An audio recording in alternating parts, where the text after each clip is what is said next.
Next మనం మెదక్కి వెళ్దాం. మెదక్లో ఏడుపులపై దుర్గాభవాని ఆలయంలో ఈవో నిర్వాహకం అనేది బయటపడింది. అమ్మవారి బంగారం బ్యాంకులో డిపాజిట్ చేయలేదు. దాదాపు 33 కిలోల బంగారము 100 కిలోల ఏడిని కూడా ఆయన బ్యాంకులో సమర్పించలేదు. ఈవో మీద ఎలాంటి యాక్షన్ తీసుకుంటారు, ఏం చేస్తారనేది పూర్తి అప్డేట్స్ మా మెదక్ ప్రతినిధి సునీల్ లైవ్లో అందుబాటులో ఉన్నారు. సునీల్ చెప్పండి. తెలంగాణ రాష్ట్రంలోనే కాకుండా ఉమ్మడి మెదక్ జిల్లాలో ప్రముఖ పుణ్యక్షేత్రమైన ఏడుపాయల దుర్గాభవాని మాత ఆలయానికి సంబంధించినటువంటి ఈవో శ్రీనివాస్ నిర్వాహకం మరొకసారి బయటపడిందని చెప్పొచ్చు. అయితే హైదరాబాద్ లో 3 ఏళ్ల క్రితం డిపాజిట్ లో ఉన్నటువంటి అమ్మవారికి సంబంధించినటువంటి భక్తులు సమర్పించినటువంటి నగలు అంటే ఆలయం ఈవో హైదరాబాద్ కారులో వాటన్నింటినీ కూడా తీసుకొని వచ్చి ఇంట్లో పెట్టుకున్నటువంటి పరిస్థితి ఒక్కసారిగా పట్టణంలో ఆయన నివాసం వద్ద ఒక్కసారిగా విషయం రావడంతో తప్పని పరిస్థితుల్లో మళ్ళీ ఈ రోజు మళ్ళీ ఆయన బ్యాంకు వెళ్లి బ్యాంకు వేళలు ఇంకా ప్రారంభం కాకముందు ఆయన బ్యాంక్ మేనేజర్ కి రిక్వెస్ట్ చేసి మరి ఆయన బ్యాంక్ లో డిపాజిట్ చేయడం జరిగింది. అయితే మొత్తానికి ఈ ఘటన ఒక్కసారిగా జిల్లాలో శరణంగా మారడంతో ఎండోమెంట్ శాఖ అధికారులు కూడా రంగప్రవేశం చేశారు. వారు కూడా విచారణ చేపట్టారు. మరోవైపు ఈ ఘటనపై కాంగ్రెస్ నేతలు పెద్ద ఎత్తున ఆందోళన రాస్తారోకో చేశారు. జిల్లా ఎస్పీకి ఈవోపై విచారణ జరిపి కేసు నమోదు చేయాలని చెప్పి కూడా ఫిర్యాదు చేశారు. మరోవైపు పాలక మండలి ఏడుపాయలకు సంబంధించినటువంటి పాలక మండలి సభ్యులు కూడా తమకు ఎలాంటి సమాచారం లేకుండా ఈవో ఈ ఘటనకు పాల్పడ్డాడని చెప్తా ఉన్నటువంటి పరిస్థితి. మరోవైపు వాళ్ళు కూడా తనకు ఎలాంటి సమాచారం లేకుండా ఈవో ఇలాంటి చర్యలు తీసుకుంటున్నారు, ఇలాంటి చర్యలకు పాల్పడి కూడా ఆయన ఏకంగా గొడవకు దిగినటువంటి పరిస్థితి. అయితే మొత్తానికైతే కాంగ్రెస్ పార్టీ నాయకులు ఒకటే డిమాండ్ చేస్తున్నారు. దీని వెనుకైతే ఈవో నడిపించేసి వేరేది ఉంది. దీనికి సంబంధించి ఈవో వెనుక ఉన్నటువంటి వ్యక్తులను బయటకు తీయాలి. తన ఇంట్లో పెట్టుకోవడానికి నిబంధనలు ఏమాత్రం ఉండవు కాబట్టి నిబంధన అతిక్రమించారు.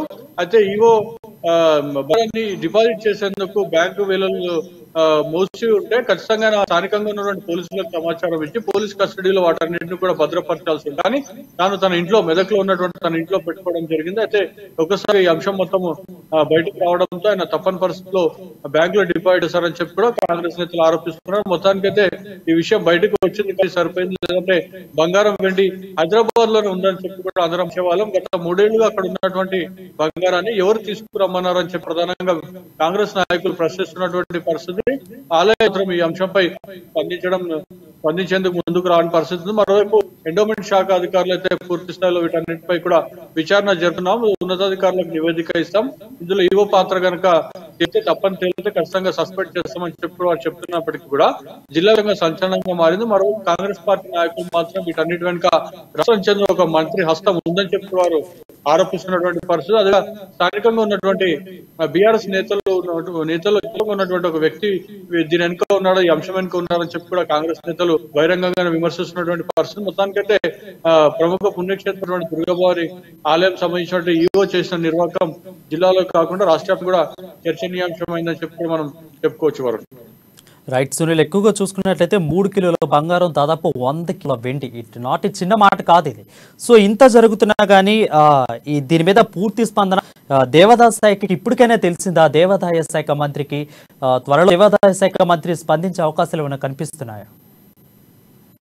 అయితే ఈవో ఎవరైతే ఉన్నారో ఆయన దేవాదాయ శాఖ మంత్రి ఇంద్రకరణ్ రెడ్డికి సంబంధించిన దగ్గరగా ఉన్నటువంటి కొందరు వ్యక్తులకు అదే ఈయన కూడా సత్యంగా ఉన్నాడని చెప్పి కూడా అక్కడ స్థానికంగా ఉన్నటువంటి ప్రతిపక్ష నాయకులు ఆరోపిస్తున్నటువంటి పరిస్థితి. అందుకే అక్కడ నుంచి ఎలాంటి స్పందన లేదని చెప్పి కూడా వారు ఆరోపిస్తున్నారు. అయితే మొదటిగా దేవాదాయ శాఖ డిప్యూటీ కమిషనర్ స్థాయి అధికారి అయితే మెదక్కు వచ్చారు, ఆయన విచారణ చేస్తున్నారు. అయితే బ్యాంక్ లో ఉన్నటువంటి బంగారాన్ని కూడా ఆయన పరిశీలించడం జరిగింది, వాటన్నిటి కూడా తూకం వేయడం జరిగింది, వాటన్నిటి వ్యత్యాసాన్ని కూడా ఆయన పోల్చుకోవడం జరుగుతుంది. వీటన్నిటిపై విచారణ జరిపి ఖచ్చితంగా ఈవో పార్ కనుక ఉంటే చర్యలు తీసుకోవడం అని చెప్పి కూడా ఆయన చెప్తున్నప్పటికీ అయితే ఈవో వెనుక అయితే అధికార పార్టీకి చెందినటువంటి నేతలు ఉన్నారని చెప్పి కూడా ప్రతిపక్ష పార్టీలు ఆరోపిస్తున్నటువంటి పరిస్థితి. కాబట్టి మరి అధికార పార్టీ ఒత్తిడి అధికారులు ఏమైనా ఉంటుందా, లేదంటే నిష్పక్షపాతంగా విచారణ జరిపి చర్యలు తీసుకుంటారా అని చెప్పి మాత్రం మనం వేచి చూడాల్సిన అంశం ఉంది. వారు దీని మీద పూర్తిగా భక్తుల స్పందన ఎలా ఉంటుంది? ఎందుకంటే వాళ్ళు చాలా కీలక వ్యక్తి,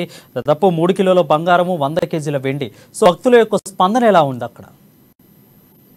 భక్తులు మాత్రం తీవ్ర స్థాయిలో ఆవేశం చేస్తున్నారు. తమ సెంటిమెంట్ ను ఈ విధంగా వివాదాస్పదం చేయొద్దని, ఎందుకంటే వారికి ఉన్నటువంటి చెల్లించుకుంటారు. ఆ సందర్భంలోనే వారు బంగారం వెండిని కూడా అమ్మవారికి సమర్పిస్తుంటారు. ఈ నేపథ్యంలో వాటన్నింటిని భద్రపరచాల్సిన కాదు ఈ విధంగా ఒక చోట నుంచి మరో చోటకు వాళ్ళ సొంత ఇళ్లలోకి తరలించడం అని చెప్పి కూడా భక్తులు తీవ్ర ఆగ్రహం వ్యక్తం చేస్తున్నటువంటి పరిస్థితి ఉంది.